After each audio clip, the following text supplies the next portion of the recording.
10 محرم کی تاریخ کو اللہ کے نبی کی نماز سے حضرت حسین کی شہادت ہوئی، بڑے دردناک طریقے سے کربلا میں شہید کیا گیا۔ اس شہادت کو یاد کرنے کے لیے حضرت حسین کے قبر کی ایک شبی بنائی گئی جس کو تعزیہ کا نام دیا گیا۔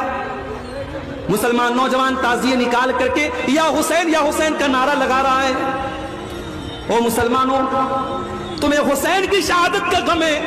اسی محرم کی 1 تاریخ کو حضرت عمر فاروق فجر کی نماز پڑھا رہے ہیں اور ابو لولو نے حملہ کر کے ان کو شہید کر ڈالا۔ تم نے 1 محرم کو حضرت عمر کے نام کا تو کوئی تعزیہ نہیں نکالا۔ اسی محرم کے پہلے 17 ذی الحجہ کی تاریخ کو عثمان غنی کو ان کے گھر میں بڑی بے دردی سے شہید کر دیا گیا۔ تم نے عثمان غنی کے نام کا تو کوئی تعزیہ نہیں نکالا، کوئی علم نہیں نکالا، کوئی جلوس نہیں نکالا۔ اسلام ان بدعات کا نام نہیں ہے میرے بھائی۔ اگر آپ شہادتوں کا غم منائیں گے تو سال کی کوئی تاریخ ایسی نہیں ہے جس تاریخ میں کسی نہ کسی بڑی شخصیت کی شہادت نہ ہو۔ اسلام شہیدوں کے خون سے اسلام کی تاریخ رنگین ہے۔